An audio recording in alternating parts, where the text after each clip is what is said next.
제가 믿었던 15억 달러 방공망이 단 1시간도 못 버티다니. 이게 말이 됩니까? 중남미 안보 전문가 다니엘 로페스의 이 한마디에 전 세계가 경악했습니다.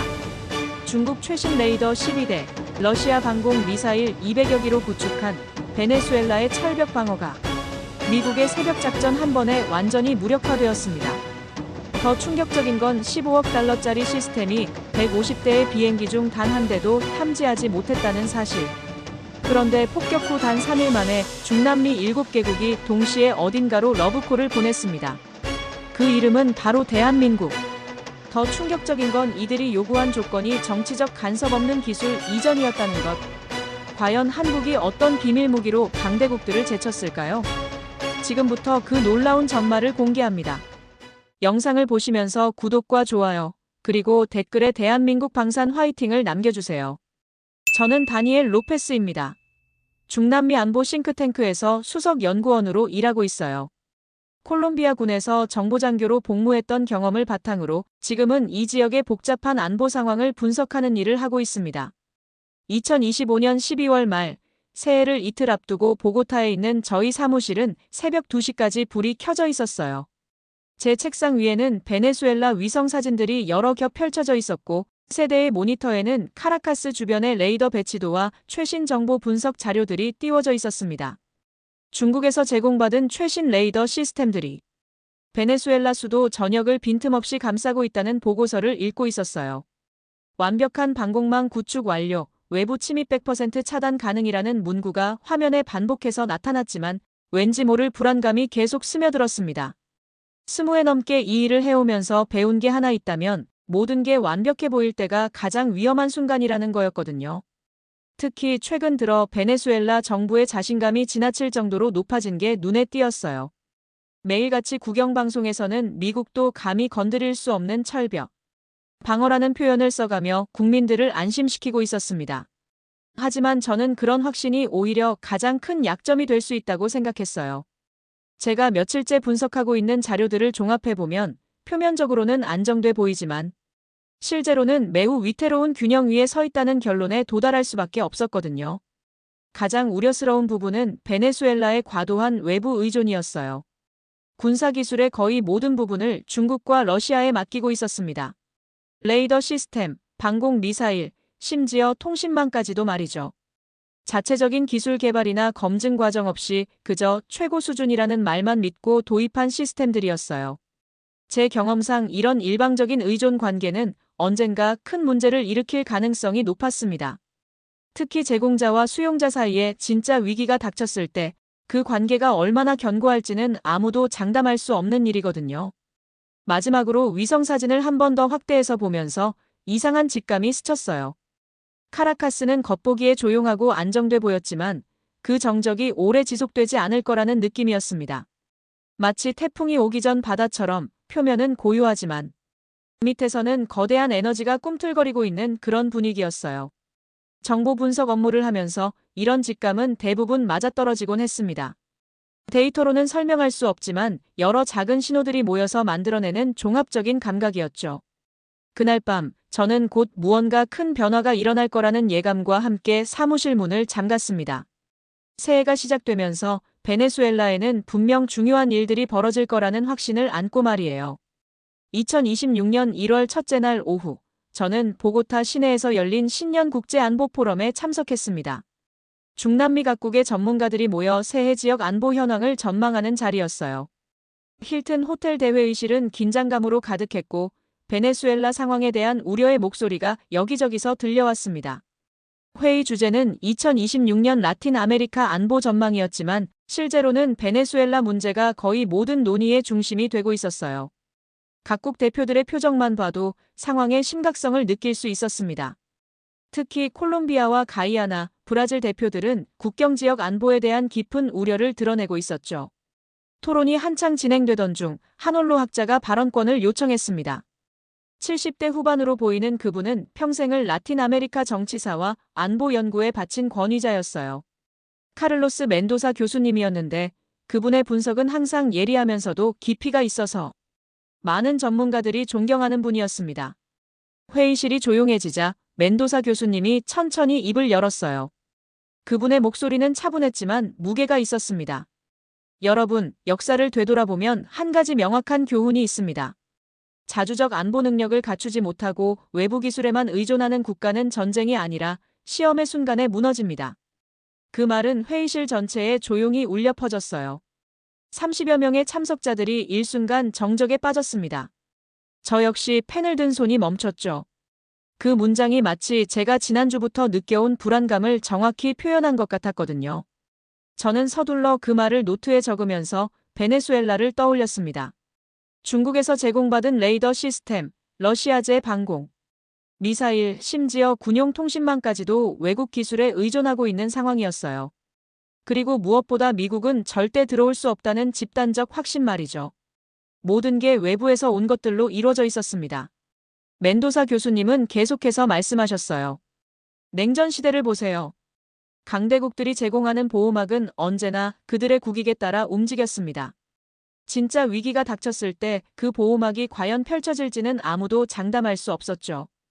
헝가리 사태, 체코슬로바키아 침공, 그리고 소련 붕괴 과정에서 우리가 목격한 것들을 기억해야 합니다. 그분의 말은 계속 이어졌습니다. 특히 기술 의존은 더욱 위험합니다.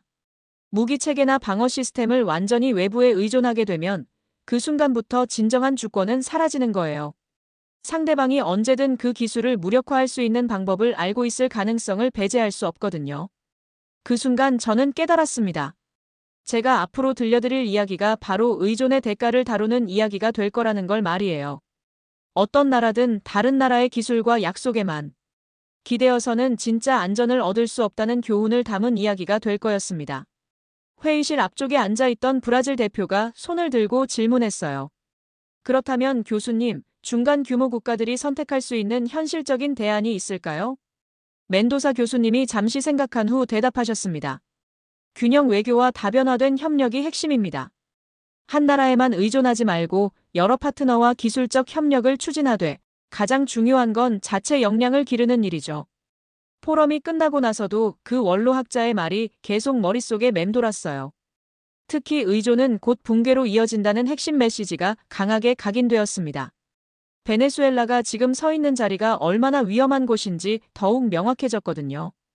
그날 밤 사무실로 돌아가는 길에 저는 이 이야기의 핵심이 무엇인지 분명하게 알 수 있었습니다. 진정한 안보는 남에게 의존해서는 얻을 수 없다는 것, 그리고 그 의존이 깨지는 순간 모든 게 한 번에 무너질 수 있다는 교훈이었죠. 2026년 첫날이 끝나가면서 저는 이 주제가 곧 현실에서 검증될 거라는 강한 예감을 품고 있었습니다. 1월 2일 오전, 저는 평소보다 일찍 사무실에 나왔습니다. 어제 포럼에서 들은 멘도사 교수님의 말이 계속 머릿속을 맴돌고 있었거든요. 베네수엘라 상황에 대한 정보가 여러 경로를 통해 계속 들어오고 있었는데 각각 전혀 다른 그림을 그려주고 있어서 혼란스러웠어요. 첫 번째 통화는 아침 9시에 유럽에서 활동하는 국제안보 전문 기자 마리아 산체스로부터 걸려온 것이었습니다. 그녀는 지난 5년간 제가 신뢰할 만한 정보를 공유해온 동료였어요. 스페인 출신이지만 벨기에 브뤼셀을 기반으로 유럽 전역의 안보 이슈를 다루는 베테랑 기자였죠. 다니엘, 급한 소식이 있어서 연락했어요. 어젯밤 나토 본부에서 비공식 브리핑이 있었는데 중국이 베네수엘라에 제공한 레이더 시스템 성능을 과장했다는 얘기가 나왔어요. 마리아의 목소리에는 확신이 담겨 있었습니다. 그녀는 보통 확실하지 않은 정보는 전달하지 않는 스타일이었거든요. 구체적으로 어떤 내용인가요? 제가 물었습니다. 실제 탐지 능력이 공개된 사양의 50%도 안 된다는 거예요. 특히 스텔스 기능을 가진 항공기에 대해서는 거의 무력하다고 봐야 할 것 같아요. 더 심각한 건 전자전 공격에 매우 취약하다는 점입니다. 두 번째 통화는 점심시간에 서울에서 걸려온 것이었어요. 한국의 방산기업 중남미 전략 자문관인 박준혁이었습니다. 그와는 3년 전 리마에서 열린 방산 박람회에서 처음 만났는데 이후 가끔 지역 정세에 대해 의견을 나누는 사이였어요. 전직 국방연구기관 연구위원 출신답게 그의 분석은 항상 냉정하고 정확했습니다. 다니엘 씨, 요즘 중남미 여러 나라에서 흥미로운 움직임이 포착되고 있어요. 새로운 안보 파트너를 찾고 있다는 신호들이 곳곳에서 나타나고 있습니다. 박준혁의 말은 제게 새로운 관점을 제시했어요. 구체적으로 어떤 변화인가요? 전통적인 강대국 의존 방식에서 벗어나려는 시도들이 보여요. 페루, 칠레, 콜롬비아에서 우리 기업들에 대한 문의가 부쩍 늘었거든요. 실용적이고 신뢰할 수 있는 협력 모델을 원하는 움직임이 감지되고 있습니다. 그는 덧붙여 말했어요. 특히 정치적 조건을 강요하지 않으면서도 기술적으로 검증된 파트너를 찾는 경향이 뚜렷해졌어요. 아무래도 기존 방식의 한계를 느끼기 시작한 것 같습니다. 세 번째로 오후 2시에 베네수엘라 국영방송 뉴스를 확인했을 때는 완전히 다른 분위기의 이야기를 들었어요. 앵커는 평소보다도 더 자신감 넘치는 표정으로 말하고 있었습니다. 우리나라의 완벽한 방공망은 세계 최고 수준입니다. 중국의 최첨단 레이더 기술과 러시아의 검증된 방공 시스템이 결합되어 그 어떤 외부 침입도 원천 차단할 수 있는 철벽 방어를 구축했습니다. 화면에는 레이더 기지와 미사일 발사대들이 화려하게 편집된 영상이 흘러나왔어요. 내레이션은 계속되었습니다. 미국을 비롯한 적대 세력들의 어떤 도발도 우리의 강력한 방어력 앞에서는 무력할 뿐입니다. 이 세 가지 정보 사이의 간극이 점점 벌어지고 있다는 게 느껴졌어요. 내부에서는 완벽한 방공망이라는 확신이 매일같이 반복되고 있었지만 외부에서는 그 시스템의 심각한 허점과 한계가 속속 드러나고 있었습니다. 더욱 의미심장한 건 중남미 다른 나라들이 이미 대안을 모색하기 시작했다는 점이었죠. 오후 4시 추가로 들어온 정보는 더욱 우려스러웠어요.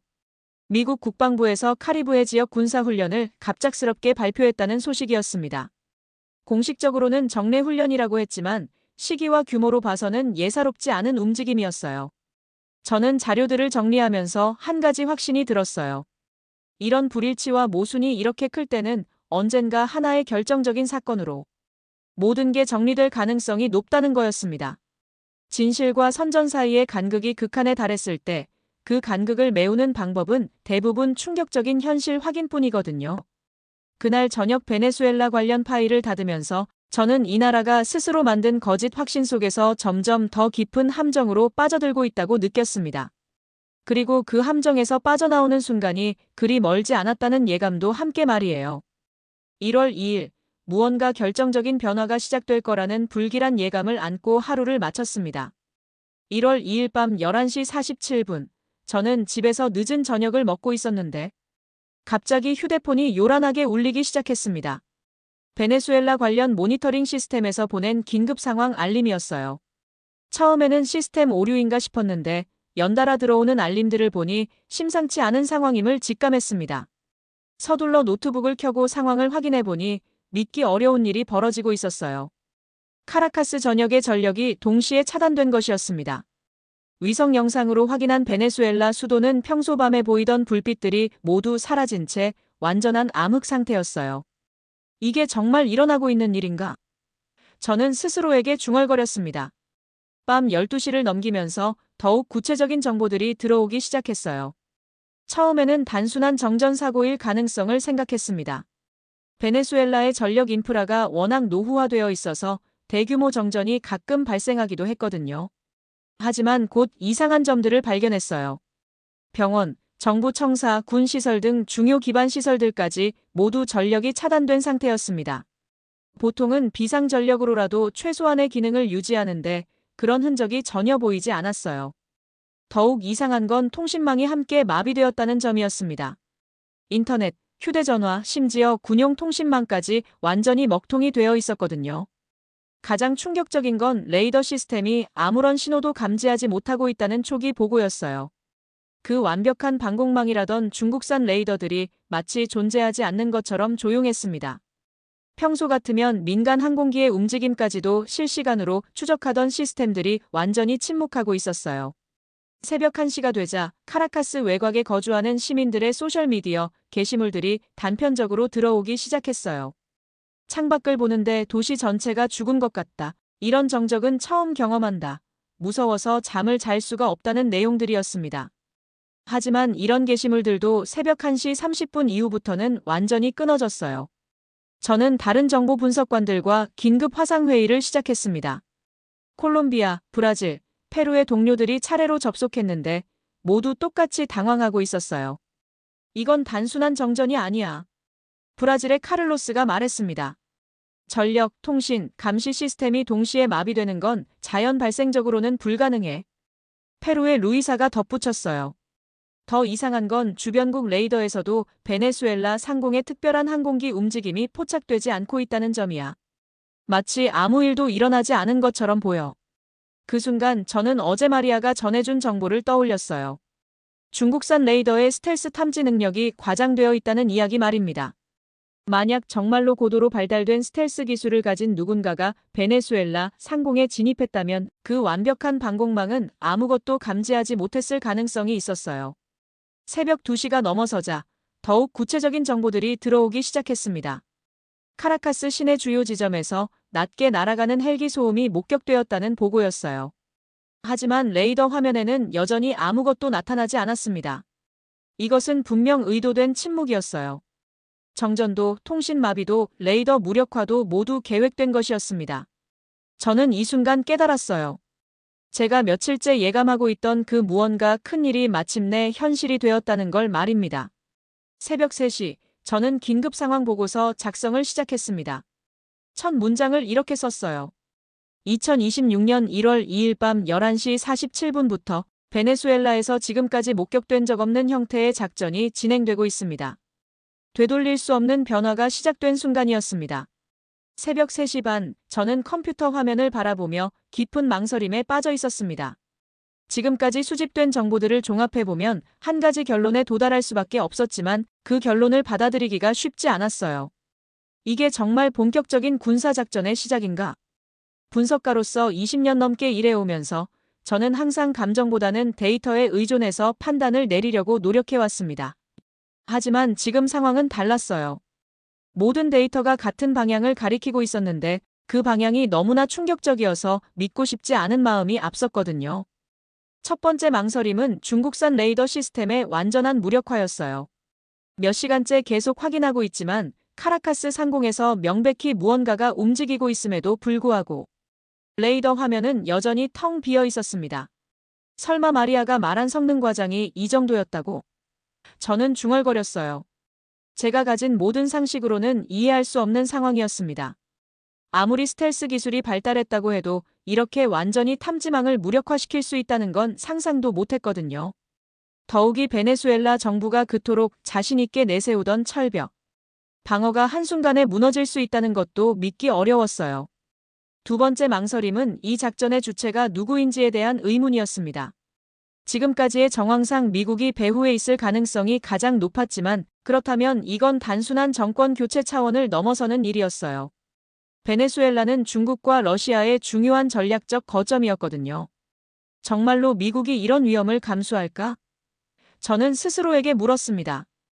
베네수엘라에 대한 직접적인 군사 개입은 중국과 러시아의 강력한 반발을 불러일으킬 수밖에 없었어요. 자칫하면 지역적 충돌을 넘어 더 큰 국제적 위기로 번질 수도 있는 상황이었습니다. 하지만 동시에 분석가로서의 냉정함이 다른 판단을 내리고 있었어요. 만약 정말로 이것이 정교하게 계획된 작전이라면 그 배후에는 베네수엘라의 방어 시스템에 대한 완벽한 정보가 있었을 거였습니다. 중국산 레이더의 약점, 러시아제 방공 미사일의 한계, 그리고 베네수엘라군의 대응 능력까지 모든 걸 꿰뚫고 있었을 가능성이 높았어요. 새벽 4시가 되자 더욱 구체적인 정보가 들어오기 시작했습니다.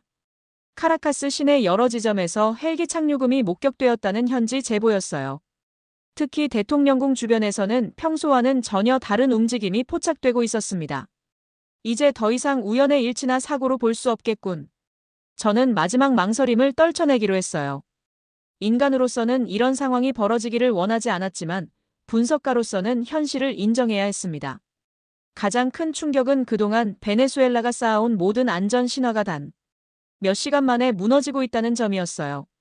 중국의 최첨단 기술, 러시아의 검증된 무기체계, 그리고 그에 기반한 절대적 확신이 모두 허상이었다는 게 드러나고 있었습니다. 저는 두려움과 호기심이 뒤섞인 복잡한 감정을 느꼈어요.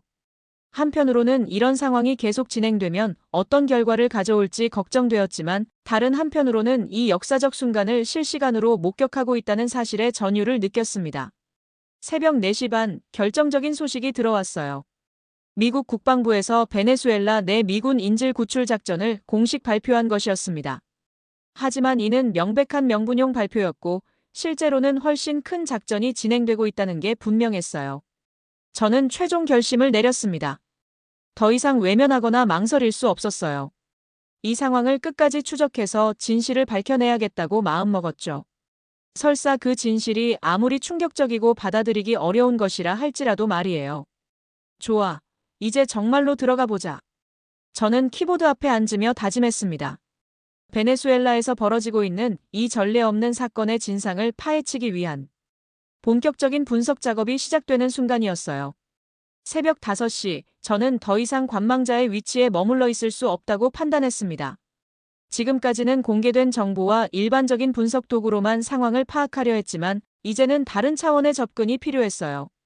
저는 평소에 비상시에만 사용하던 특별한 정보망을 가동하기로 결심했습니다. 먼저 암호화된 위성 데이터 접근 권한을 활성화했어요. 이건 중남미 안보 협력기구에서 고위급 분석관들에게만 제공하는 실시간 감시 시스템이었습니다. 일반적인 상업용 위성 영상과는 차원이 다른 해상도와 업데이트 주기를 가지고 있었죠. 동시에 항공교신 기록 분석 시스템도 불러왔어요. 카리브해 전역의 민간 및 군용 항공기 움직임을 실시간으로 추적할 수 있는 시스템이었습니다. 평소에는 마약 밀수나 불법 무기 거래 감시에 사용되던 도구였지만 지금 같은 상황에서는 훨씬 중요한 의미를 가질 수 있었어요. 화면에 데이터가 로딩되기 시작하자 놀라운 패턴들이 나타났습니다. 지난 사흘 동안 카리브해 상공에서 평소와 전혀 다른 항공기 움직임이 포착되어 있었어요. 특히 주목할 만한 건 민간 항공편들의 갑작스러운 항로 변경이었습니다. 이상하다. 저는 화면을 자세히 들여다보며 중얼거렸어요. 보통 마이애미에서 보고타로 가는 항공편들은 베네수엘라 북쪽 해상을 지나가는 직선 경로를 사용합니다. 하지만 12월 30일부터는 모든 항공편이 훨씬 서쪽으로 우회하는 경로를 택하고 있었어요.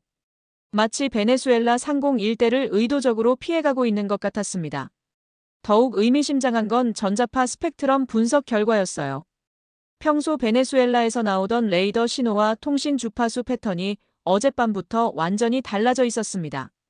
특히 중국산 레이더 시스템에서 나오던 특유의 주파수 신호가 밤 11시 47분을 기점으로 완전히 사라져 있었어요. 이건 단순한 시스템 고장이 아니야. 저는 확신했습니다. 가장 충격적인 발견은 위성 열화상 분석에서 나왔어요.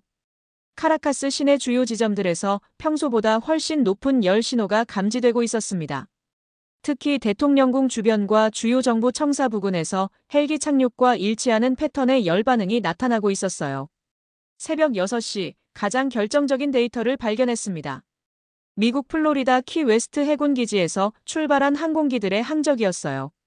12월 31일부터 1월 1일에 걸쳐 총 8차례에 걸쳐 대형 수송기들이 카리브해 상공으로 향했다가 레이더에서 사라지는 패턴이 반복되고 있었습니다. 정교한 준비였군. 저는 감탄했어요. 이 모든 데이터를 종합하면 한 가지 결론에 도달할 수밖에 없었습니다. 이것은 우연히 발생한 사건이 아니라 최소 일주일 전부터 매우 정교하게 설계된 실제 군사작전이라는 것이었어요. 항로 통제, 전자전 준비, 병력 사전 배치까지 모든 것이 치밀하게 계획되어 있었습니다. 저는 이 순간 깨달았습니다. 지금까지 제가 해왔던 일반적인 정세 분석의 범위를 완전히 넘어선 영역으로 들어서고 있다는 걸 말이에요. 이제는 단순히 무슨 일이 일어날까를 예측하는 차원이 아니라 지금 무슨 일이 벌어지고 있는가를 실시간으로 추적하는 단계였습니다. 새벽 7시, 저는 동료들에게 긴급 상황 브리핑을 요청했어요. 이런 수준의 정보는 혼자서 분석하고 판단하기에는 너무 중대했거든요. 하지만 동시에 이 정보들을 공유하는 순간 저는 단순한 관찰자에서 이 사건의 일부가 될 거라는 것도 알고 있었습니다. 더 이상 안전지대에 머물러 있을 수는 없겠군. 저는 스스로에게 말했어요. 분석의 경계를 넘어 진실의 한가운데로 발을 내딛는다는 것은 위험한 일이었습니다. 하지만 동시에 이것이 제가 해야 할 일이라는 확신도 들었어요. 베네수엘라에서 벌어지고 있는 이 전례 없는 상황의 진상을 밝혀내는 것, 그것이 지금 제게 주어진 사명이었습니다. 새벽 7시 30분, 또 다른 충격적인 발견이 있었어요. 베네수엘라 군 내부 통신망에서 나온 단편적인 교신 내용이었습니다. 본부와 연락 두절, 레이더 시스템 완전 마비, 대통령궁 주변 미확인 항공기 목격이라는 내용들이 암호화되지 않은 채로 흘러나오고 있었어요. 이는 베네수엘라 군이 완전히 혼란 상태에 빠져 있다는 증거였습니다. 평소 같으면 절대 공개되지 않을 내부 통신이 암호화도 없이 그대로 노출되고 있다는 것 자체가 시스템의 완전한 붕괴를 의미했어요. 새벽 8시, 저는 본격적인 실시간 추적 분석을 시작했습니다. 이제 되돌아갈 수는 없었어요. 진실이 어디로 이끌든 그 길을 끝까지 따라가기로 결심한 순간이었습니다. 1월 3일 새벽 역사가 바뀌는 순간을 목격하기 위한 여정이 본격적으로 시작되었어요. 1월 3일 오전 9시, 집중적인 데이터 분석에 몰두하고 있던 저에게 국제전화가 걸려왔습니다. 서울에서 온 전화였는데 발신자는 박준혁이었어요. 평소와 달리 그의 목소리에는 긴장감과 함께 흥분이 묻어나 있었습니다. 다니엘 씨, 지금 베네수엘라 상황 실시간으로 파악하고 계시죠? 이쪽에서도 심상치 않은 움직임을 감지하고 있어요. 박준혁의 말에 저는 더욱 주의 깊게 귀를 기울였습니다. 한국의 방산업계는 중남미 시장에서 점점 영향력을 확대하고 있었고, 따라서 이 지역의 정세 변화에 매우 민감하게 반응하곤 했거든요. 구체적으로 어떤 움직임인가요? 제가 물었어요. 어젯밤부터 갑자기 여러 중남미 국가들에서 긴급 안보 협의 요청이 들어오고 있어요. 콜롬비아, 페루, 에콰도르는 물론이고 심지어 브라질과 칠레에서도 연락이 왔습니다. 박준혁의 설명을 듣고 있자니 흥미로운 그림이 그려지기 시작했어요. 베네수엘라에서 무언가 큰 변화가 일어나고 있는 동시에 주변 국가들이 자신들의 안보 전략을 급히 재점검하고 있다는 신호였거든요. 어떤 종류의 협의 요청인가요? 주로 방산기술 협력과 안보장비 도입에 관한 내용이에요. 그런데 이번에는 이전과 완전히 다른 점이 있어요. 정치적 조건이나 강대국 눈치를 보지 않는 실질적 협력을 원한다는 점입니다. 박준혁의 말은 제게 완전히 새로운 관점을 열어주었어요. 지금까지 저는 베네수엘라에서 일어나고 있는 사건 자체에만 집중하고 있었는데 사실 더 중요한 건 이 사건이 중남미 전체의 안보 패러다임에 미칠 파급 효과일 수도 있었거든요. 한국에 관심을 보이는 특별한 이유가 있을까요? 몇 가지 확실한 요인들이 있어요. 첫째는 실전 검증입니다. 작년 우크라이나에서 우리 무기 체계들이 실제 성능을 입증했거든요. K2 전차의 폴란드 배치 성과, FA-50의 다양한 실전 운용 사례, 그리고 천공 방공 시스템의 안정적인 작동 등이 큰 신뢰를 얻고 있어요. 그의 설명은 계속 이어졌어요. 둘째는 정치적 중립성이에요. 미국이나 중국, 러시아처럼 지정학적 조건을 강요하지 않는다는 것이 엄청난 장점으로 작용하고 있습니다. 특히 지금 같은 상황에서는 더욱 그렇죠. 그의 설명을 들으면서 저는 처음으로 한국이라는 나라를 진지한 전략적 대안으로 바라보게 되었어요. 지금까지는 중남미 안보 환경에서 미국, 중국, 러시아 같은 전통적 강대국들만 고려했었는데 실제로는 다른 선택지들도 존재한다는 걸 깨닫게 된 거였습니다.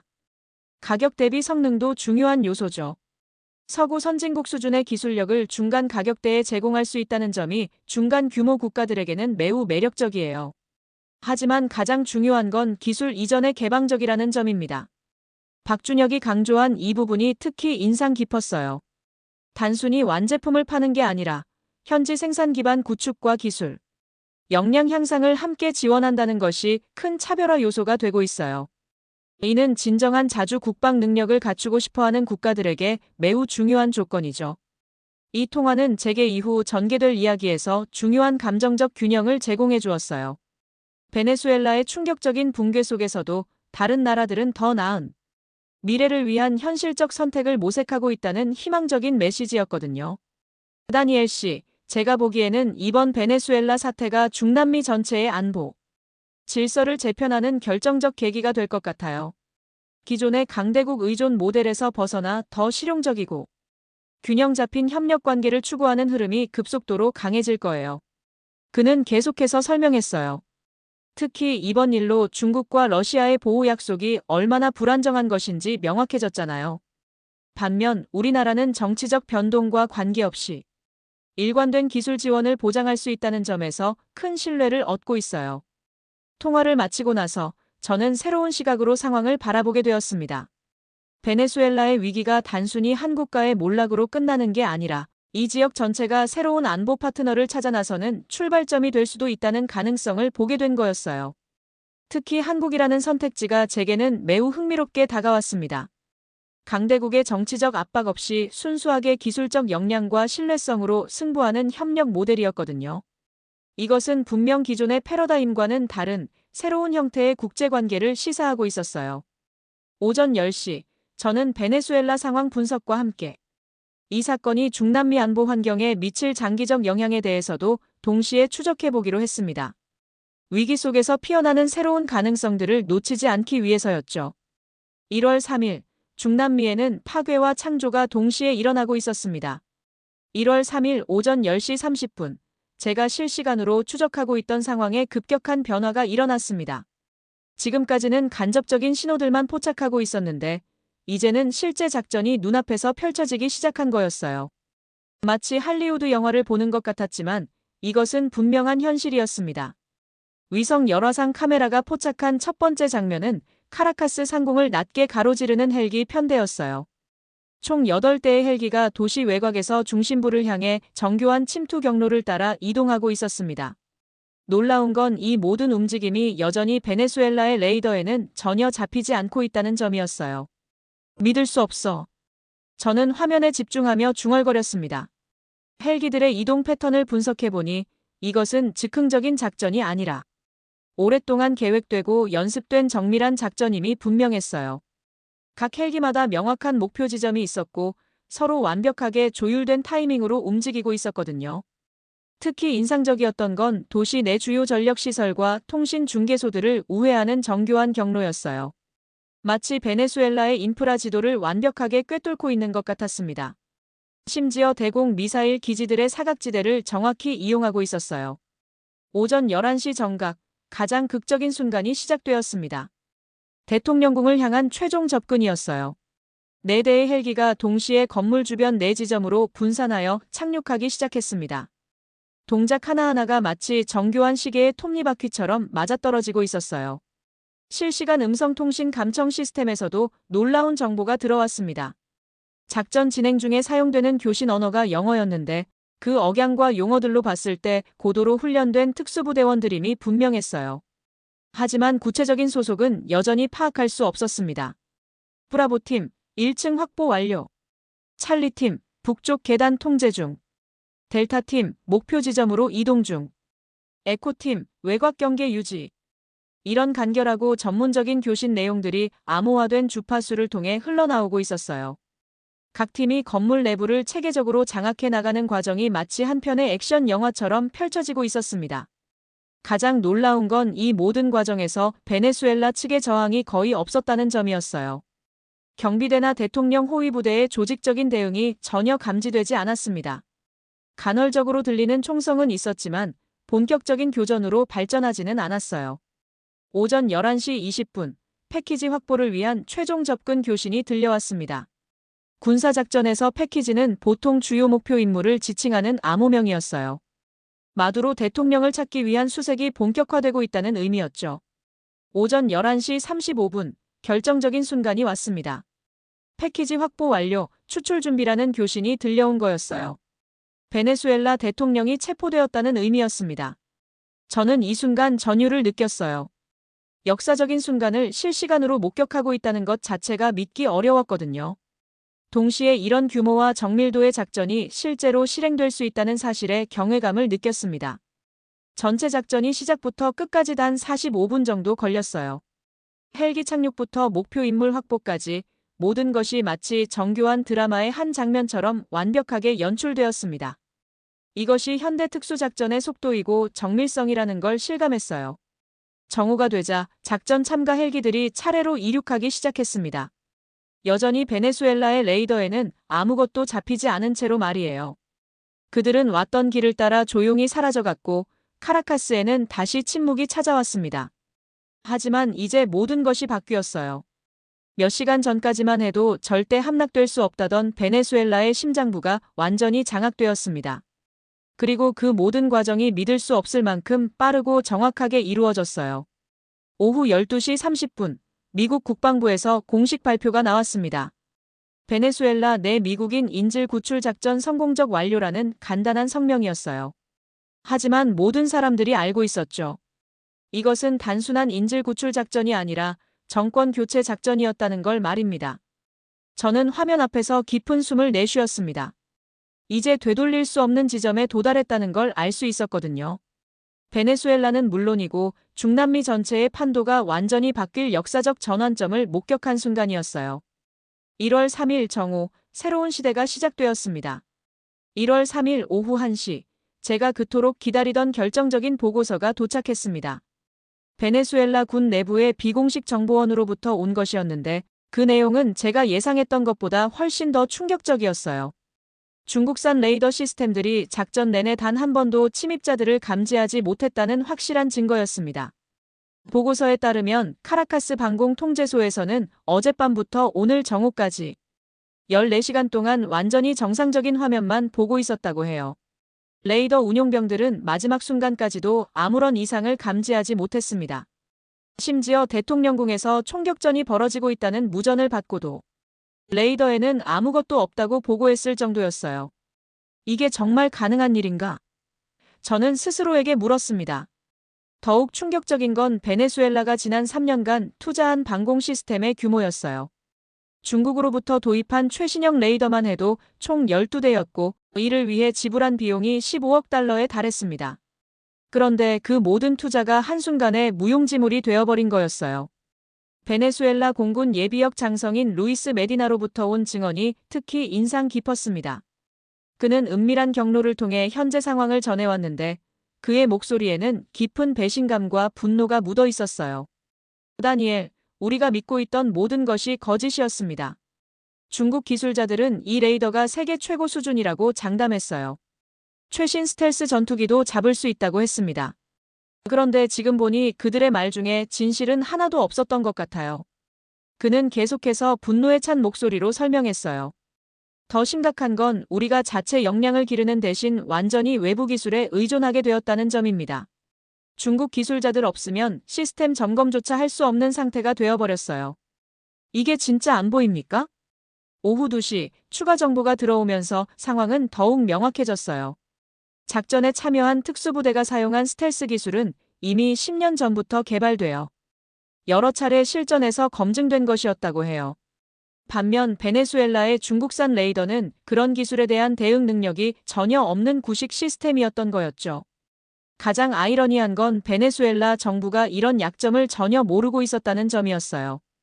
중국 측에서 제공한 기술 사양서에는 모든 종류의 항공기 탐지 가능이라고 명시되어 있었거든요. 하지만 그 기준이 1980년대 기술 수준이었다는 건 아무도 알려주지 않았던 거였습니다. 이 지점에서 저는 사건의 본질을 정확히 이해하게 되었습니다.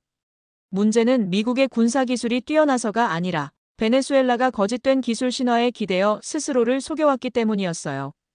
완벽한 방공망이라는 확신이 사실은 아무런 실체가 없는 환상이었던 거였습니다. 오후 3시 국제뉴스 채널들이 일제히 베네수엘라 사태를 보도하기 시작했습니다. CNN, BBC, 알자지라 등 주요 매체들이 베네수엘라 정권 붕괴를 톱뉴스로 다루고 있었어요. 하지만 대부분의 분석가들은 여전히 표면적인 내용만 다루고 있었습니다. 정권 교체나 지정학적 변화에만 초점을 맞추고 정작 중요한 기술적 실패에 대해서는 언급하지 않았어요. 아무도 왜 15억 달러짜리 방공 시스템이 아무 역할도 하지 못했는가? 라는 질문을 던지지 않았습니다. 저는 보고서를 정리하면서 한 가지 결론에 도달했어요. 베네수엘라의 붕괴는 단순한 군사적 패배가 아니라 잘못된 기술 선택과 맹목적인 외부 의존이 가져온 필연적 결과라는 것이었습니다. 오후 4시 가장 상징적인 장면이 텔레비전 화면에 나타났어요. 베네수엘라 국영방송이 기술적 문제로 인한 일시 중단 안내만 내보내고 있었습니다. 불과 이틀 전까지만 해도 완벽한 방공망을 자랑하던 그 방송국이 이제는 침묵하고 있었어요. 이 이야기는 이 순간을 기점으로 완전히 다른 방향으로 흘러가기 시작했어요. 단순히 한 정권의 몰락을 기록하는 이야기가 아니라 진정한 안보가 무엇인지에 대한 깊은 성찰을 담은 이야기로 변화한 거였습니다. 그리고 그 성찰의 끝에서 새로운 대안들이 모습을 드러내기 시작했어요. 1월 3일 오후 중남미 전체가 기술은 실전에서만 그 가치가 증명된다는 냉혹한 현실을 목격하고 있었습니다. 1월 4일 오전 마두로 대통령 체포 소식이 공식적으로 확인된 지 하루가 지나자 예상하지 못한 상황이 벌어지기 시작했습니다. 정권은 무너졌지만 베네수엘라라는 국가 자체는 안정을 찾기는커녕 더욱 깊은 혼돈 속으로 빠져들고 있었어요. 권력의 공백이 만들어낸 진공 상태가 예상보다 훨씬 위험한 결과를 가져오고 있었습니다. 카라카스 시내 곳곳에서 무장 민병대들이 거리로 쏟아져 나오기 시작했어요. 이들은 정부군도 아니고 반정부 세력도 아닌 그동안 정권의 비호를 받으며 활동해온 준군사 조직들이었습니다. 갑작스럽게 보호막을 잃은 이들은 이제 각자 도생의 길을 택하기 시작한 거였죠. 제가 받은 현지 보고에 따르면 새벽부터 마라카이보와 발렌시아 등 주요 도시에서도 비슷한 양상이 나타나고 있었어요.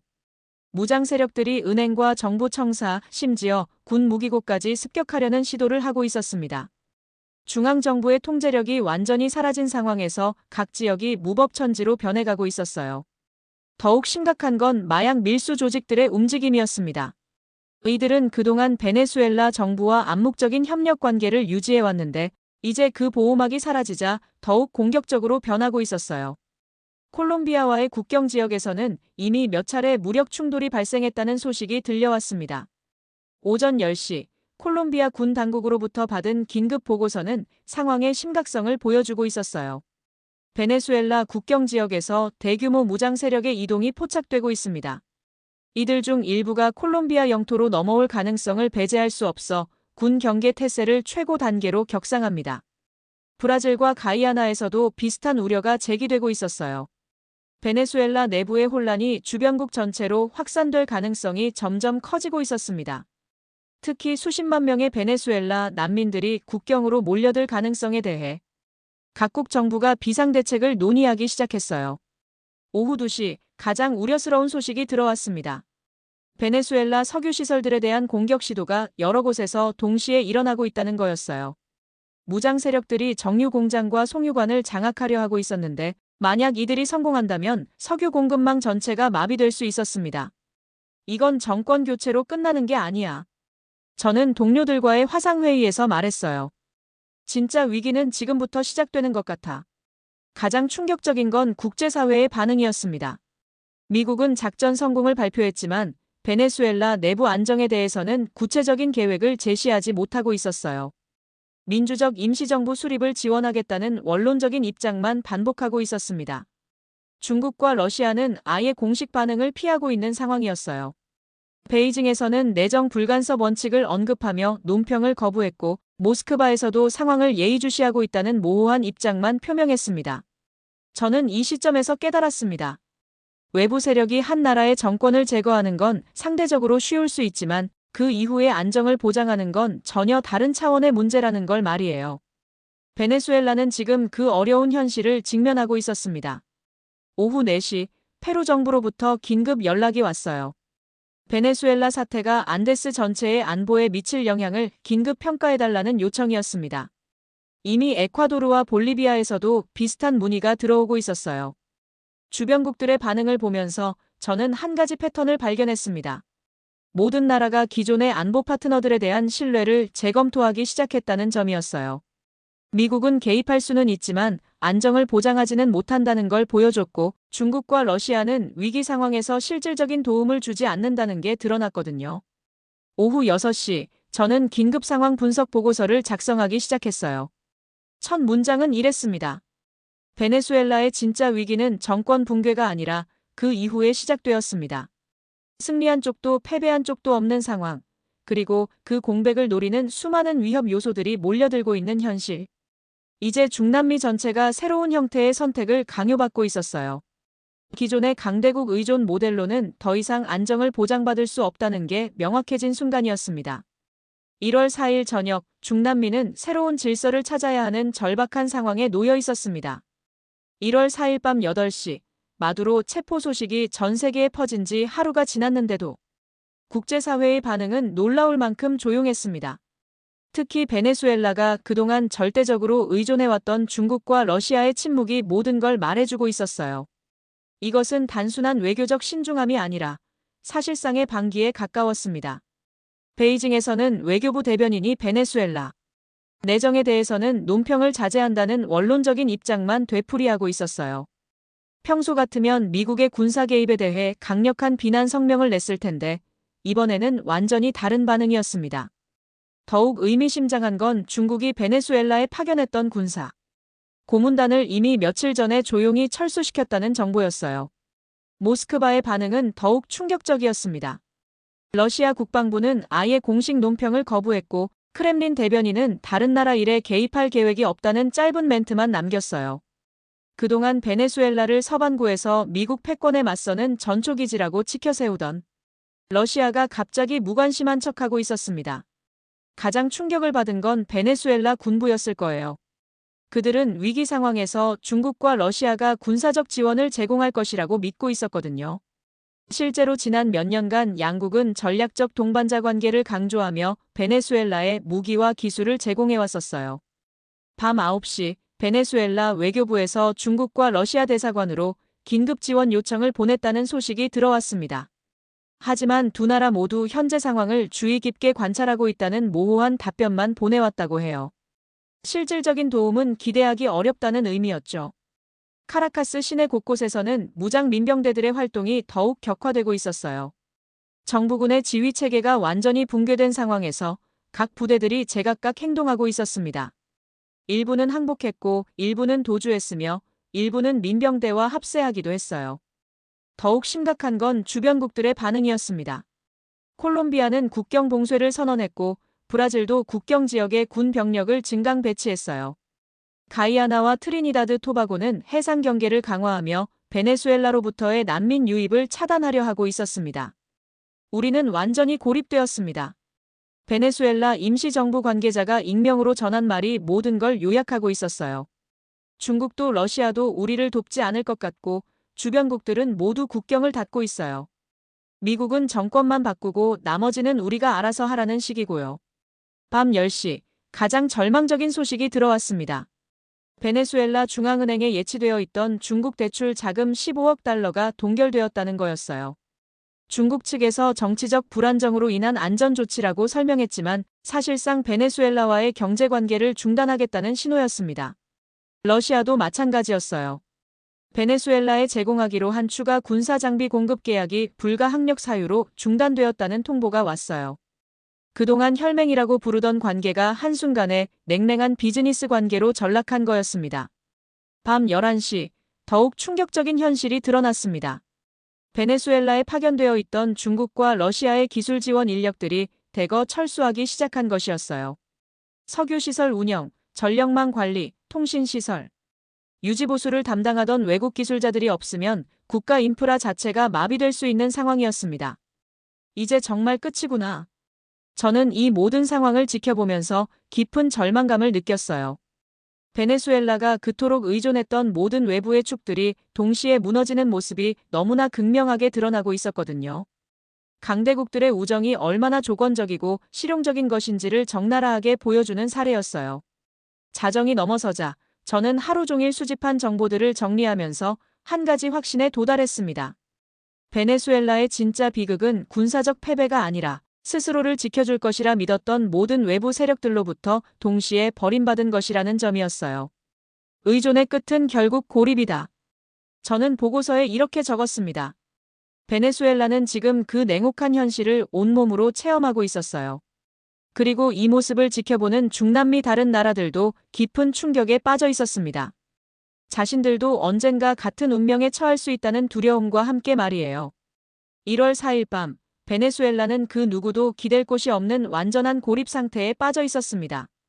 1월 5일 새벽 12시가 넘어서자 저는 혼자서 사무실에 남아 지난 사흘 동안 수집한 모든 자료들을 다시 검토하기 시작했습니다. 커피는 이미 8잔째였고 책상 위에는 베네수엘라 관련 문서들이 산더미처럼 쌓여 있었어요. 하지만 무엇보다 제 마음을 무겁게 하는 건 지난 사흘간 목격한 현실이 제게 던진 근본적인 질문이었습니다. 과연 무엇이 진짜 안보인가? 20년 넘게 안보 분석가로 일해오면서 저는 늘 군사력의 크기, 동맹관계의 견고함, 장비의 성능 같은 것들을 기준으로 한 나라의 안전도를 평가해왔어요. 베네수엘라도 그런 기준으로 보면 결코 약한 나라가 아니었습니다. 중국의 최신 레이더, 러시아의 검증된 방공 시스템, 그리고 두 강대국과의 든든한 동맹관계를 갖추고 있었거든요. 하지만 지난 사흘 동안 목격한 현실은 그 모든 기준들이 얼마나 허약한 것인지를 적나라하게 보여주었어요. 수십억 달러를 투입한 방공망은 한순간에 무력화되었고 그토록 믿었던 동맹국들은 위기의 순간에 등을 돌렸습니다. 저는 기존 보고서에서 반복적으로 사용해온 단어들을 하나씩 지워나가기 시작했어요. 첨단 군사력, 강력한 동맹, 최고 성능의 장비. 이런 표현들이 갑자기 공허하게 느껴졌거든요. 대신 새로운 문장들을 적어 내려갔습니다. 진정한 안보는 신뢰에서 나온다. 기술은 실전에서만 그 가치가 증명된다. 정치적 강요 없는 협력이 가장 오래 지속된다. 자주적 역량 없는 의존은 곧 고립을 의미한다. 각 문장을 적어가면서 저는 깊은 성찰에 빠졌어요. 베네수엘라의 실패가 단순히 잘못된 기술 선택이나 외교 정책의 문제가 아니라 안보에 대한 근본적인 인식 오류에서 비롯된 것임을 깨닫게 된 거였습니다. 새벽 1시, 저는 지난 몇 년간 제가 작성한 보고서들을 다시 펼쳐보았어요. 베네수엘라를 중남미에서 가장 강력한 방공 능력을 보유한 국가라고 평가한 분석 보고서가 눈에 띄었습니다. 불과 8개월 전에 작성한 것이었는데 지금 보니 얼마나 피상적인 분석이었는지 부끄러웠어요. 그때는 레이더의 탐지거리나 미사일의 사거리 같은 수치적 데이터에만 의존해서 평가했거든요. 정작 중요한 건 그 기술이 실제 상황에서 어떻게 작동할지, 그리고 제공국이 위기 상황에서도 지원을 계속할지에 대해서는 깊이 생각해보지 못했어요. 숫자는 거짓말을 할 수 있지만 신뢰는 거짓말을 하지 않는다. 저는 새로운 분석 원칙을 정리하며 이렇게 적었습니다. 새벽 2시 박준혁과의 통화 내용을 다시 떠올려 보았어요. 그가 말한 한국의 접근 방식이 새삼다르게 느껴졌습니다. 정치적 조건을 강요하지 않으면서도 기술적으로 검증된 파트너가 되는 것, 그리고 현지 생산과 기술 이전을 통해 진정한 자주 역량을 기르도록 돕는 것 말이에요. 아, 이게 차이구나. 저는 중얼거렸습니다. 기존의 강대국들은 다른 나라를 의존하게 만드는 방식으로 영향력을 행사해왔어요. 기술을 완전히 공개하지 않고 핵심 부품은 자국에서만 생산하며 정치적 조건을 달아 상대국을 통제하려 했죠. 하지만 그런 관계는 결국 제공국의 필요에 따라 언제든 끊어질 수 있는 일방적인 것이었습니다. 반면 한국이 추구하는 방식은 상대국이 진짜 역량을 기를 수 있도록 돕는 것이었어요. 기술 이전을 통해 자립 능력을 키워주고 정치적 간섭 없이 순수한 기술 협력에 집중하는 것 말입니다. 이런 관계는 훨씬 안정적이고 지속 가능할 수밖에 없었어요. 새벽 3시, 저는 완전히 새로운 관점에서 안보 분석 틀을 재구성하기 시작했어요. 군사력의 양적 지표보다는 질적 신뢰성을, 동맹의 크기보다는 관계의 지속 가능성을, 장비의 사양보다는 실전 검증 여부를 중시하는 새로운 기준이었습니다. 이 고요한 새벽 시간은 분석가로서의 제 인생에서 가장 깊은 성찰의 시간이 되었어요. 20년간 당연하다고 여겨왔던 모든 전제들을 의심하고 완전히 다른 시각에서 안보라는 개념을 재정의하는 과정이었습니다. 새벽 4시, 저는 새로운 결론에 도달했습니다. 진짜 안보는 의존이 아니라 자립에서 나오고 그 자립은 신뢰할 수 있는 파트너와의 협력을 통해서만 가능하다는 것이었어요. 베네수엘라의 몰락은 바로 이 원칙을 무시한 결과였고 앞으로는 이 교훈을 기반으로 완전히 새로운 분석을 시작해야 했습니다. 새벽 5시, 보고타의 하늘이 조금씩 밝아오기 시작했어요. 저는 창밖을 바라보며 확신했습니다. 베네수엘라의 어둠이 끝나가는 지금, 중남미 전체에는 새로운 기준의 아침이 밝아오고 있다는 것을 말입니다. 1월 5일 새벽 6시, 저는 마침내 새로운 보고서의 마지막 장을 작성하기 시작했습니다. 밤새 정리한 분석과 성찰을 바탕으로 이제는 구체적인 대안을 제시해야 할 시간이었어요. 키보드 앞에서 잠시 멈춰서서 한 나라의 이름을 적을 준비를 했습니다. 이것은 단순한 추천이 아니라 완전히 새로운 패러다임의 선언이 될 거였거든요. 대한민국. 저는 천천히 타이핑했습니다. 이 이름을 적는 순간 제 마음속에서는 복잡한 감정들이 교차했어요. 지난 20년간 중남미 안보 분석에서 한국을 주요 옵션으로 고려해 본 적은 거의 없었거든요. 항상 미국, 중국, 러시아, 유럽 같은 전통적 강대국들만 논의해 왔었어요. 하지만 베네수엘라 사태를 겪으면서 깨달은 건 크기가 아니라 신뢰성이 진짜 기준이라는 점이었습니다. 그리고 그 기준으로 보면 한국은 매우 매력적인 파트너였어요. 정치적 압박 없이 계약을 지키고 실전에서 성능이 증명되었으며 약속한 납기와 가격을 준수하는 나라였거든요. 저는 보고서에 이렇게 적기 시작했어요. 베네수엘라 사태 이후 중남미 국가들이 고려해야 할 새로운 안보 협력 모델로서 대한민국은 기존 강대국들과는 차별화된 접근 방식을 제공합니다. 이 문장을 쓰면서 저는 이것이 단순한 감정적 호의나 순간적인 판단이 아님을 분명히 하고 싶었어요. 냉정한 분석의 결과라는 걸 강조해야 했습니다. 첫째, 실전 검증입니다. 한국의 방산 기술은 최근 우크라이나 전쟁과 중동 지역에서 실제 성능이 입증되었습니다. K2 전차의 폴란드 배치, FA-50의 다양한 실전 운용 사례, 그리고 천공 방공 시스템의 안정적인 작동 등이 그 증거입니다. 이는 베네수엘라가 경험한 사양서상 성능과 실제 성능의 괴리를 해결할 수 있는 검증된 대안입니다. 두 번째 장점을 적으면서 저는 박준혁과의 대화를 떠올렸어요. 둘째, 정치적 중립성입니다. 한국은 중남미 국가들에게 특정한 외교 정책이나 이념적 선택을 강요하지 않습니다. 순수하게 기술적, 경제적 협력에만 집중하죠. 이는 주권을 중시하는 중남미 국가들에게 매우 중요한 장점이며 베네수엘라가 겪은 정치적 종속의 위험을 피할 수 있습니다. 세 번째 요소는 지난밤 가장 깊이 생각해본 부분이었어요. 셋째, 기술 이전과 현지화입니다. 한국은 단순히 완제품을 수출하는 것이 아니라 현지 생산 기반을 구축하고 기술 역량을 이전하는 데 적극적입니다. 이를 통해 수입국이 진정한 자주 국방 능력을 갖출 수 있도록 돕죠. 이는 베네수엘라가 실패한 외부 기술 의존 모델과는 정반대의 접근입니다.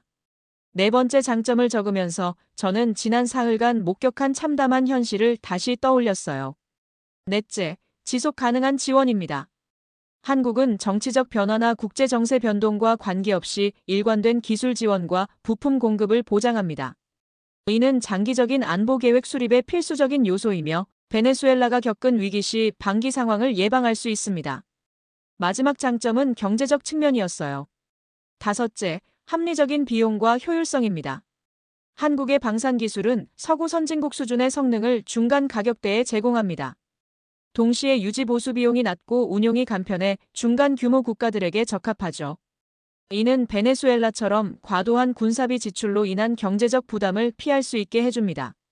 새벽 7시, 저는 이 분석이 베네수엘라 사건과 어떻게 연결되는지 명확히 설명하고 싶었어요. 베네수엘라의 실패는 단순히 잘못된 기술 선택의 결과가 아닙니다. 그보다는 의존적 관계에 기반한 안보 전략의 한계를 보여준 사례죠. 반면 한국과의 협력은 진정한 파트너십을 통해 자주적 안보 역량을 기르는 모델을 제시합니다. 이 순간 저는 확신했어요. 이 선택이 일시적인 판단이 아니라 앞으로 중남미 안보 환경의 새로운 기준점이 될 거라는 걸 말입니다. 베네수엘라 사태는 기존 질서의 종료를 알리는 신호였고 한국은 그 새로운 질서의 핵심 파트너로 부상할 준비가 되어 있었어요. 새벽 7시 30분, 저는 보고서의 핵심 결론을 이렇게 마무리했습니다. 2026년 1월 2일부터 5일까지 벌어진 베네수엘라 사태는 중남미 안보사의 새로운 전환점을 만들었습니다. 이제 이 지역 국가들은 단순한 강대국 의존이 아닌 진정한 협력 파트너를 선택해야 합니다. 그리고 그 선택의 최적해는 대한민국입니다.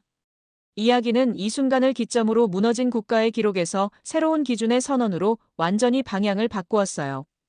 이제 남은 건 이 변화가 현실에서 어떻게 구현될지 지켜보는 일이었습니다. 1월 5일 오전 8시, 제가 대한민국을 새로운 안보 파트너로 제시한 보고서를 마무리한 지 얼마 되지 않아 놀라운 소식들이 들어오기 시작했습니다. 마치 제 분석을 뒷받침하듯이 중남미 여러 국가에서 조용하지만 분명한 변화의 움직임이 포착되고 있었어요. 공개적인 선언은 없었지만 실질적인 정책 변화는 이미 시작되고 있었습니다. 첫 번째 신호는 콜롬비아에서 왔어요. 국방부 차관이 새벽부터 한국 대사관을 방문했다는 소식이었습니다. 공식적으로는 베네수엘라 사태 관련 협의라고 발표했지만 실제로는 급박한 방산 협력 확대 방안을 논의했다는 정보가 들어왔어요. 특히 국경 감시 시스템과 드론 기술에 대한 관심이 높았다고 했습니다. 오전 9시, 페루에서도 비슷한 움직임이 나타났어요.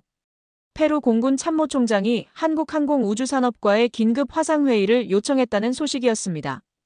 FA-50 경전투기 도입 검토를 즉시 재개하겠다는 의미로 해석되었어요. 베네수엘라 사태를 보면서 자국의 방공 능력에 대한 심각한 우려가 커진 것 같았습니다. 가장 놀라운 건 에콰도르의 반응이었어요. 에콰도르는 전통적으로 중국과 매우 가까운 관계를 유지해온 나라였는데 오늘 아침부터 갑자기 한국과의 군사기술 협력 가능성을 타진하기 시작했어요. 특히 해안 경비와 마약 단속을 위한 해상 감시 시스템에 관심을 보이고 있었습니다. 오전 10시, 더욱 의미심장한 소식이 브라질에서 들어왔어요. 브라질 국방부 고위 관계자가 긴급 기자회견에서 안보 협력의 다변화, 필요성을 공개적으로 언급한 것이었습니다. 직접적으로 한국을 거명하지는 않았지만 정치적 조건 없는 기술 협력 파트너라는 표현을 사용했어요. 이는 명백히 한국을 염두에 둔 발언이었습니다. 칠레에서는 더욱 구체적인 움직임이 포착되었어요. 칠레 해군이 한국의 차세대 호위함 기술에 대한 긴급 브리핑을 요청했다는 것이었습니다. 남미 태평양 연안 국가로서 해상 방어 능력 강화가 시급하다는 판단에서였죠. 특히 한국의 이지스 시스템 기술에 큰 관심을 보이고 있었어요. 오전 11시 가장 상징적인 소식이 들어왔습니다. 멕시코 국방장관이 한국 방문 계획을 전격 발표한 것이었어요. 공식 목적은 양국 방산 협력 증진 방안 긴급 논의였지만 실제로는 북미와 중남미를 연결하는 새로운 안보 협력 체계 구축을 모색하는 것으로 보였습니다. 이 모든 움직임을 지켜보면서 저는 하나의 명확한 패턴을 발견할 수 있었어요. 각국이 기존의 안보 파트너들과 완전히 결별하는 게 아니라 선택지를 다양화하되 한국을 핵심 축 중 하나로 추가하려는 전략적 의도가 분명했어요. 오전 12시 박준혁으로부터 흥분된 목소리에 전화가 걸려왔어요. 다니엘 씨, 지금 이쪽 상황이 완전히 뒤바뀌었어요. 어젯밤부터 오늘 오전까지 받은 협력 문의가 지난 반년보다 많습니다. 베네수엘라 사태가 정말 엄청난 변화의 촉매제가 된 것 같아요. 그는 계속해서 설명했어요. 특히 흥미로운 건 요청 내용이 단순한 무기 구매가 아니라는 점이에요. 기술 이전, 현지 생산, 장기 파트너십, 심지어 공동 연구개발까지 원하고 있어요. 정말로 새로운 형태의 협력 모델을 추구하고 있는 거죠. 오후 1시, 저는 이 모든 변화가 우연이 아니라는 확신에 도달했어요. 베네수엘라 사태는 중남미 국가들에게 기존 안보 패러다임의 한계를 명확히 보여주었고, 이제 그들은 실용적이고 지속 가능한 대안을 찾고 있었습니다. 그리고 그 대안으로 한국이 주목받고 있었어요. 가장 인상 깊었던 건 이 모든 변화가 매우 조용하게 진행되고 있다는 점이었습니다. 큰 소리나 화려한 선언 없이 실질적이고 구체적인 협력 논의들이 동시다발적으로 시작되고 있었어요. 이것이야말로 진정한 패러다임 전환의 모습이었습니다. 오후 2시 가장 상징적인 장면을 목격했어요. CNN 국제뉴스에서 중남미 안보 파트너 다변화 움직임이라는 제목으로 한국을 새로운 대안으로 언급하는 보도가 나온 것이었습니다. 국제 언론도 이 변화를 주목하기 시작한 거였어요. 오후 3시 저는 이 흐름을 보며 확신했어요. 베네수엘라 사건의 진짜 결과는 한 정권의 몰락이 아니라 중남미 전체 안보 질서의 조용한 재편이라는 것을 말입니다. 그리고 그 재편의 중심에는 대한민국이 새로운 기준점으로 자리 잡고 있었어요. 역사는 항상 조용한 선택들로 만들어진다. 저는 이 변화를 지켜보며 혼자 중얼거렸습니다. 1월 5일 오후 소리 없는 혁명이 바로 지금 일어나고 있었어요. 1월 5일 밤 10시 베네수엘라 사태가 시작된 지 나흘째 되는 날이었습니다. 저는 보고타 사무실 창가에 서서 멀리 북쪽을 바라보고 있었어요. 600km 떨어진 카라카스는 보이지 않았지만 위성 영상으로는 그 도시에 조금씩 불빛이 돌아오고 있다는 걸 확인할 수 있었습니다. 완전한 회복은 아니었어요. 여전히 도시 곳곳에서는 무장 세력들의 활동이 계속되고 있었고 정치적 혼란도 가라앉지 않고 있었습니다. 하지만 적어도 그 절대적이던 어둠은 더 이상 지속되지 않고 있었어요. 전력망이 부분적으로 복구되고 일부 통신도 재개되기 시작했습니다. 이 작은 변화가 저에게는 매우 상징적으로 느껴졌어요. 베네수엘라가 겪은 암흑의 시간은 단순히 정전이 아니라 잘못된 선택들이 누적되어 만들어낸 절망의 시간이었거든요. 그리고 지금 조금씩 켜지고 있는 불빛들은 새로운 가능성을 의미하는 것 같았습니다. 지난 나흘 동안 저는 역사적인 순간을 실시간으로 목격했어요. 한 나라의 붕괴와 그 과정에서 드러난 국제관계의 냉혹한 현실, 그리고 그 속에서 피어나는 새로운 희망까지 말이죠. 무엇보다 가장 큰 교훈은 진정한 힘이 어디서 나오는지에 대한 깨달음이었습니다. 창밖을 바라보며 저는 조용히 혼자 말을 했어요. 이번 사건의 진짜 승자는 가장 먼저 공격한 나라가 아니라 가장 오래 준비해온 나라였다. 미국이 베네수엘라 작전에서 보여준 압도적인 기술력은 분명 인상적이었어요. 하지만 그것은 일시적인 충격 효과에 그쳤습니다. 정작 중남미 국가들이 주목한 건 그 이후에 나타난 각국의 반응이었거든요. 중국과 러시아의 냉담한 외면, 미국의 일방적인 개입과 후속 조치 부재, 그리고 그 와중에서도 꾸준히 신뢰를 쌓아온 한국의 부상 말이에요. 밤 11시, 오늘 하루 동안 수집한 정보들을 정리하면서 저는 놀라운 사실을 확인했어요.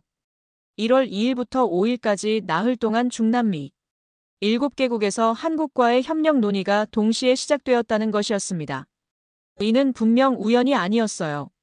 베네수엘라 사태를 계기로 이 지역 전체가 새로운 안보 파트너를 찾기 시작한 거였습니다. 가장 인상 깊었던 건 이 변화의 속도와 방향이었어요. 전통적인 강대국 정치에서 벗어나 실용적이고 호혜적인 협력 모델을 추구하는 흐름이 생각보다 훨씬 빨리 나타나고 있었거든요. 그리고 그 중심에는 한국이라는 새로운 선택지가 자리 잡고 있었어요. 자정이 가까워지자 저는 최종 보고서의 마지막 문단을 작성하기 시작했습니다. 2026년 1월 2일부터 5일까지 나흘간 벌어진 베네수엘라 사태는 중남미 안보사에 새로운 이정표를 남겼습니다. 이 사건을 통해 확인된 것은 군사력의 크기나 동맹의 규모가 아니라 신뢰와 지속 가능성이 진정한 안보의 기준이라는 점입니다. 키보드를 두드리면서 저는 지난 나흘간의 경험이 제 인생 전체를 바꿔놓았다는 걸 느꼈어요. 20년간 당연하다고 여겨왔던 모든 분석 틀을 재구성하게 되었고 완전히 새로운 관점에서 국제관계를 바라보게 되었거든요. 앞으로 중남미 안보 환경은 기존의 강대국 중심 구조에서 벗어나 다극화된 협력 네트워크로 발전할 것입니다. 그리고 그 네트워크의 핵심 축 중 하나로 대한민국이 부상하게 될 것입니다. 마지막 문장을 적으면서 저는 이 이야기가 단순한 위기의 기록이 아님을 확신했어요. 베네수엘라의 어둠이 끝나가는 지금 중남미 전체에는 새로운 아침이 밝아오고 있습니다. 그리고 그 아침을 함께 맞이할 파트너로 한국을 선택하는 나라들이 늘어나고 있습니다. 이는 단순한 정치적 변화가 아니라 진정한 상호 존중과 신뢰에 기반한 새로운 국제관계의 시작을 의미합니다. 보고서를 마무리하고 나서 저는 다시 창밖을 바라봤어요. 보고타의 밤은 조용했지만 저 너머 중남미 전역에서는 새로운 변화의 바람이 불고 있다는 걸 느낄 수 있었습니다. 카라카스에 다시 켜지기 시작한 불빛들처럼 이 지역 전체에도 희망의 빛이 하나둘 밝혀지고 있었어요. 그리고 그 빛들 중 많은 부분이 한국이라는 새로운 파트너와 함께 만들어질 거라는 확신이 들었습니다. 화면이 점점 밝아지는 카라카스의 위성 영상을 보면서 저는 이 이야기가 단순한 위기의 기록이 아니라 새로운 시대의 서막이었다는 걸 깨달았어요. 그리고 그 새로운 시대에서는 크기가 아니라 신뢰가, 힘이 아니라 지혜가 진정한 기준이 될 거였습니다. 1월 5일 자정, 중남미에는 새로운 역사가 시작되고 있었습니다.